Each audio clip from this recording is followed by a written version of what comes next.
Hi everyone, it's bridal week. I've had loads and loads of requests. It's May. Lots of people are going to be getting married and either doing their own makeup or they're going to be doing somebody else's makeup, and they want to hear my thoughts on it. So I thought I'd do an intro, just because there's so much to say about bridal makeup. So I thought I'd sort of go through what I think are the key points to think about. The first thing I'll say is please don't make your makeup a trendy makeup. If you look at anyone's photographs who got married in the 80s, well not anyone's, but some people that went with whatever was the trend makeup at the time, probably like blue eyeshadow and orange lipstick, you'll find that those wedding pictures are really, really dated, and the hair as well, obviously. Whereas sometimes you look at people's wedding, they got married, like Grace Kelly got married quite a long time ago, but you look at her pictures and you can't really place it, you can't really put a date on it. And that's really what you want. You want to be able to look at your photographs in 10, 20, 30 years and just think you look timelessly, classically beautiful. You can't really, it doesn't shout which era you got married in, so that's another thing to remember. I often think that weddings come in sort of different colour schemes. There's this sort of pinky cool wedding, the cool toned wedding where all the bridesmaids are in pink, the flowers are pink, there's lavenders, there's all those sorts of shades. And if you were to then have an orangey makeup and an orange lipstick, in that case it's so out of sync with the colour of the rest of the wedding that I find that feels really jarring. There's the other weddings that have sort of the corally bridesmaids or the yellowy colours and the gold, and that feels like a very warm toned, again with the flowers and all the sort of decorations and things. So and then there's of course the non-colour makeup with the dress is obviously white and the flowers are white and everything's sort of white or green.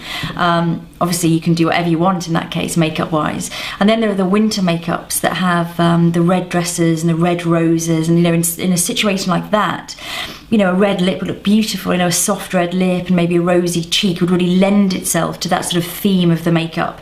Obviously it has to suit you as well, so it has to suit your skin tone and your colouring and the amount you use. Obviously you want it to look natural, but some people, you can put so much makeup on them. I find this with my clients. You just put loads and loads of makeup on and they just look like they've hardly got any on. Their face sort of absorbs it. And then somebody else, you'll put a tiny bit of makeup on and maybe a little bit of eye makeup, and suddenly it's almost like it's too much. Certain faces can take a lot more makeup.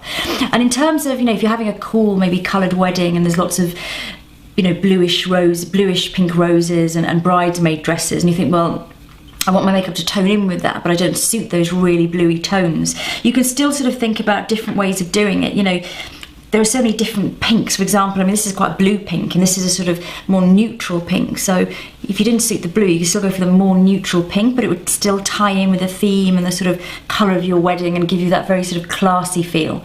Now, you should look like yourself as well. That's another thing to say. So if you've worn black eyeliner every day for as long as you can remember, you can't just suddenly ditch it on your wedding day because your groom's not going to recognise you. So you have to think about what you normally wear as well, and sort of try to look like yourself, but just obviously a much better version of yourself, a more beautiful version, a more polished version of yourself. I think it's definitely better to do classic shapes. So even if you're going for a sort of black eyeliner, keep the shape quite classic. It's not going to date. Same with the eye makeup. Lots of sort of blending and just sort of a beautiful finish to the makeup, but still to have quite a classic feel. Now with photography, you have to really, really think about this a lot because you're going to be photographed all day long. If your wedding goes into the evening, there's going to be lots of flash cameras, there's going to be artificial lights, and I approach that in the way I would a red carpet event. So something like, you see some shimmery powders you can put under your eyes. I think it's Laura Mercier brightening powder. This would be your worst enemy for a wedding, because if you've already used some light reflective concealer and then you put that on top, you're just going to be glaringly white under the eyes, and it's not going to look good because you want everything to sort of tone in and look sort of seamless and beautiful. So absolutely avoid too much light reflection. You only want light reflection to be in the places you want it to be. So a little bit under the eyes, but not set with a shimmery powder. You can use highlighters and things, but you want to use them just where you want that flash to pick them up. So the high point of the cheekbones, you want it well blended in. You don't want anything to sort of have any edges to it. It just needs to look really beautifully done. And certainly powders, avoid the shimmery powders all over, or in the wrong place, because they'll just look very distorted and very harsh. wash in flash light. So you want to really think about that. Now, wearing white really changes how your makeup looks. So if you're someone that thinks you always need to be, I don't know, really tanned and have a lot of fake tan on, you should really have a look how you look with a white dress on, because you'll find that, you know, your makeup will look very different. And just even holding white up to your face will completely change how the makeup looks. You know, you don't want to look too washed out, but then again, you don't want to look too tan. So when you go for your trials and when you're trying out, take a camera with you, and also try and wear a white top, because that'll really help. Or even take a piece of white material that you can hold up to the makeup and have a look how it looks. Always take photographs at the trial, and take photographs with a flash, so you can really see how everything's sitting together and making sure there isn't, you know, some strange light reflection going on under the eyes or anywhere else. So really think about that. Often you'll sort of finish your makeup and think it's done, put the white dress on, and think, God, you look totally washed out, and you'll need, you know, probably a little bit more blusher than you thought you really did need. Or certain colours will suddenly look, you know, if you too much makeup around the eyes, it'll suddenly look really quite harsh against a white dress. So really think about that. Now, it has to last all day. If you're getting married in the morning, particularly so.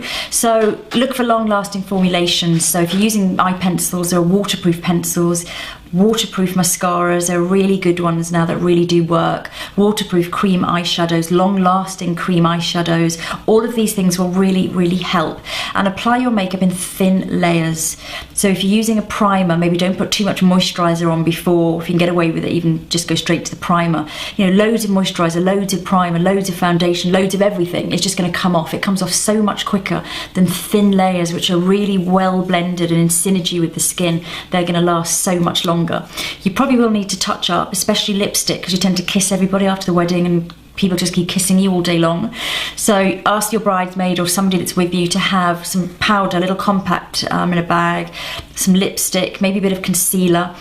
And the other thing to do is obviously to check your body, because you're going to be wearing, I don't know what your dress is like, but if it's a low back or you're showing your shoulders, you need to think about making all your skin uniform. So if you've got any little spots on your shoulders and things, you know, it's the one day when you've got a lot of time to get ready. So do really good concealing, cover every little blemish on your face, every little mark. If there's anything on your back, you know, ask someone to cover it for you, set it with powder. If you're going to use body makeup, I suggest MAC Face and Body, just because it dries. But remember, you're wearing a white dress. If you're doing your arms, for example, don't do the underside of them, because it'll rub off on the dress.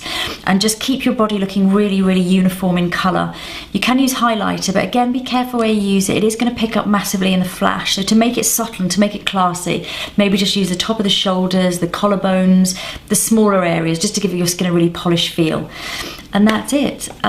Please enjoy watching please watch the bridal looks that I'm going to do. I'm going to post in the next week or so.